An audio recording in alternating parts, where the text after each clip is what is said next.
Hello, good afternoon. Um, I'm still having sinus stuff go on, so if I cough or have to blow my nose or suck back some snot, please ignore me. I have written about what I'm getting ready to talk about before on Facebook and on Instagram, and I've talked to a few people about it, but not a lot of people um, seem to retain the information. When I get something that's so good and juicy, I keep it. I don't let go of it. And then I integrate it and figure out what it means to me. So I'm not sure why people aren't able to do that. But I guess because everyone's main focus in their life isn't sadhana like mine is. Everyone's focus is to, take care of the husband, the wife, the kids, the job, the family, whatever we got going on. So that's okay. But I guess that's why I'm in the position I'm in where I have the time to do that, and that's my focus. Um, And I guess I was watching a video the other day about a guy they were calling a prayogi. I've heard of prayoga. That is something to do with sadhana that you get from your guru. But I never heard of a person called a prayogi. A prayogi is someone who comes to this life solely to get things done, not meaning marriage, kids, job, blah, blah, blah, the mundane things, but meaning spiritual work on themselves and on other people. So you're always doing things to help other people. If someone needs a puja, you're doing it for them. If someone needs a teaching, you're teaching it to them. If someone needs a mantra, you're giving it to them. Someone needs some help in any way, you are doing it for them.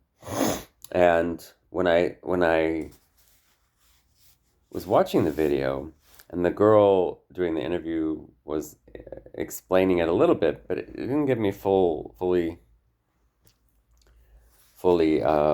it didn't get fully realized in my mind until I looked up the word and its meaning, and then I kind of read some different approaches to the use of the term. That's when it made sense to me, and I thought, I think that's me. I'm not calling myself a yogi, but a prayogi is someone whose only focus is to come and get stuff done on your own spirit, on other people's spirit, help people figure out their shit, get their shit worked through, and that's kind of what I do.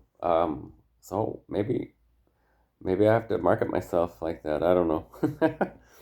Anyway, what I wanted to talk about was this other idea. So sadhana is a big thing that's been being talked about in a lot of ways. I'm not going to bring up all those ways because some of them are things that are driving me crazy right now. And a lot of people consider different things sadhana that aren't necessarily what are sadhana to me or to other people. What it is if you can put your whole being into what you're doing, and that thing you're doing has a spiritual is a practice that has a spiritual focus. For me, that would be my puja. That would be my mantra sadhana. And I oftentimes, during a couple of my mantras, especially in the ones I have to do in the daytime, I might get distracted and I look at my phone. I can still chant the mantra with my mind while I look at the phone. And then I realize I'm doing it and I push it away and then I go back to it. But I'm not fully immersed in it throughout the whole time I'm chanting the mantra. That's why our early morning and the evening after dark is the best for me. Those two times really work for me. Right around Sandhya. Sandhya is the time of the shifting of the light from dark to morning, from evening to night, where it's light and it turns dark, or where it's dark and it turns light. And then there's different times of the day where the energy shifts, and they call those Sandhyas also. But for me, the morning, early morning, and the evening Sandhya are the two that really, really work the best for me. And when you immerse yourself in it, things can happen. And that's when they do happen. That's when you create reality. That's when you shift your consciousness into a new a new line of consciousness that is different and evolved or devolved if you're focusing in the thing that's not really serving you anymore. But the biggest thing is, I'll start here. So I worship Smashan Kali. I also worship Pratyangera, which is my guru's Devi, who I was introduced to a little bit before him, but I really got to know her through him. Smashana is the cremation grounds. And most people have heard my stories, have also seen my writing, have also heard my experiences that I had in the cremation grounds when I was in North India. Um, that had to do with Smashan Kali sadhana, which means focusing on her, chanting her mantra that I have, and really immersing myself deeply inwardly, going inside instead of going out. Pratyan, turning myself inside. Um, and then there's the idea that the smashan is the whole planet. The cremation ground is the whole planet because everything at all times is dying. Where I'm sitting now is in a building, but maybe even someone died in this room. But likely it was a land where there was feudal wars going on, and very often people died here. So on the earth beneath this building, beneath the floor, possibly a few people died, if not hundreds or if not thousands. We don't know. But I'm dying. My skin is flaking off all the time. My hair is falling out. My fingernails are growing and falling and getting cut off, and my bones are expanding, and the cellular matter in my body is constantly dying and being reborn. The building is decaying. The wood that make the stairs on the going right there is decaying. These trees are just coming back. So they were dead for the winter. Now they're coming back. They're getting green leaves. Everything is always dying. So the whole world is a smashan. But if we're talking about energetics and the energetic body, and if you're a yogi or practicing yoga or trying to learn yoga, not just asana, you know Ida, Pingala, and Sushumna, the three major nadis. There are several thousand, tens of thousands of nadis that move throughout the energetic body. Everyone thinks that it equates to the physical body. The physical body is held within the energetic body. So the energetic body moves out past that, and the nadis even go out past the physical body. But they do keep the physical body healthy and moving,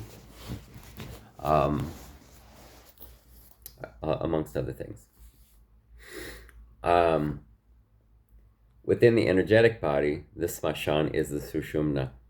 It's almost similar words. They have the same root word in Sanskrit, but sushumna is the the major center nadi that moves the energy up. So Ida is the sun, Pingala is the moon, and you're taking the energy that's flowing through that. By doing yoga, you're creating those two tubes to be equal, and so the energy flows equally. So you have equal positive, negative, solar, lunar, masculine, feminine, all that. And you're taking that energy and forcing it into the base, up the sushumna, okay?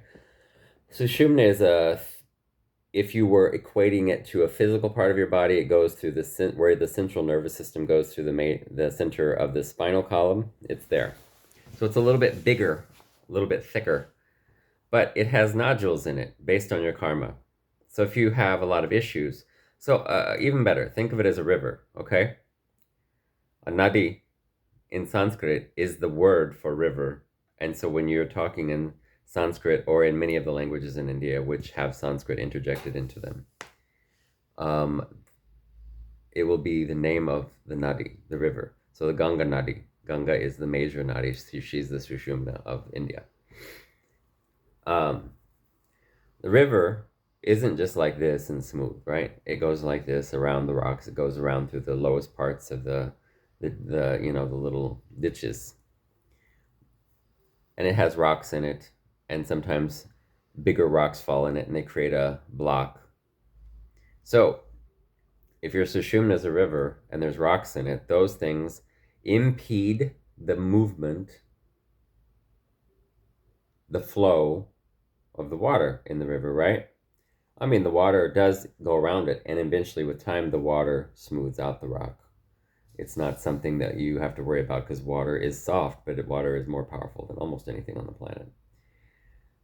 So if you have a process that you call a sadhana, its job is to move the energy into the sushumna and then slowly smooth out all of the jagged edges along the path. So it would be a smooth rock where the water can flow over it easily, or a rock so smooth that it moves out of the way. It gets pushed downriver, and then eventually comes out of the river. So then the river can flow even more smoothly, or it gets worn down to nothing, or it gets a hole worn through it, so it slowly breaks down once the hole's in the middle of it. So stuff like that. Many people in the Ashtanga tradition, especially, use the asanas as a sadhana. Now, if you're doing the asanas and you're fully immersed in them and meditative in them and focused so deeply internally while you're doing them, it is a sadhana for sure. I can't say that a lot of people actually do that. I can't say a lot of people actually don't do that. I do know some people who do, but I know a lot who probably don't. I probably don't all the time. I'm pretty sure I don't. But I can get in that groove also. The biggest one is mantra sadhana. Because mantra, especially in Tantra has mantras that include bijaksharas. Akshara is a syllable. So if you, in a tantric mantra, it might be this long.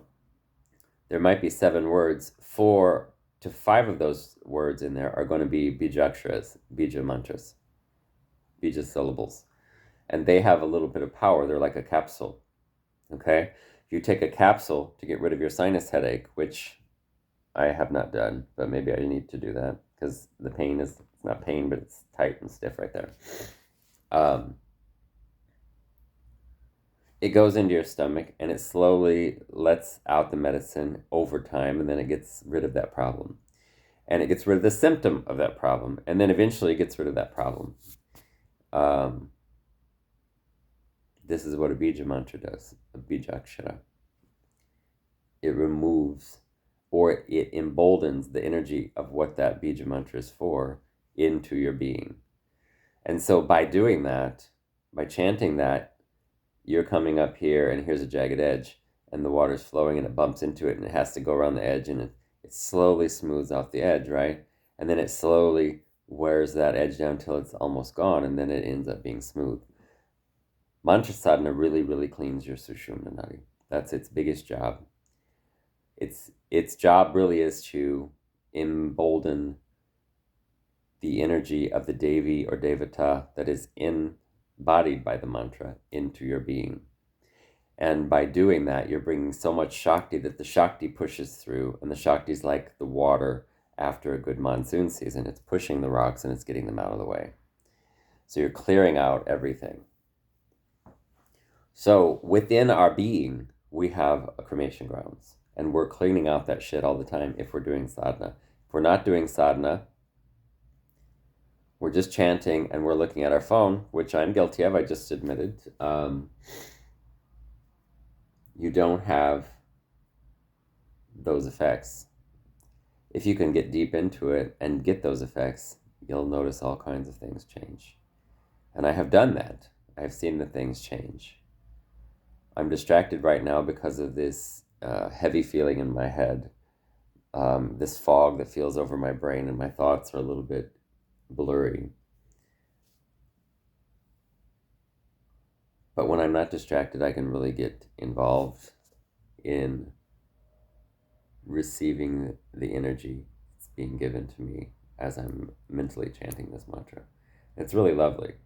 So we don't just go to the cremation ground in India, it doesn't really exist anywhere else, to burn the body. We do that, but we're trying to burn away the impurities that are mental, that are physical, that are spiritual in the energetic body also, before we get rid of the physical body at the end of time, at the end of the life of this body.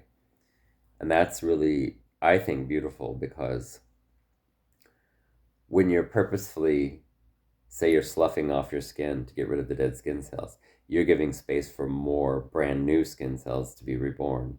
and to come out and have this glow to them, right? To have this energy going on there. It's the same with our energetic body. It's like we're buffing and polishing our energetic body and really getting stuff moving.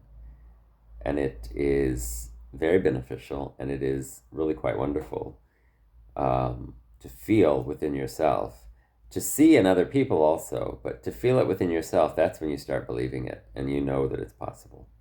So think about that. What can you make into a sadhana? Can you go deep into anything? Sitting and meditating, if you're going deeply into it and taking yourself internalized inward, you're going to do the same thing. Having a mantra makes it a little bit more of a powerful thing. You bring more Shakti in. You're not just allowing the Shakti to come in, you're kind of forcing more Shakti in, which can be a lot for some people, but if you're doing asana, tends to prepare the body to receive this. Anyway, just something to think about on a little cold, very beautiful and sunny here in Germany, but cold fucking day. So I'm staying inside mostly. Yeah. So, what's your sadhana? Do you have one? Think about it. Let's chat about it. Talk to you soon. Ciao.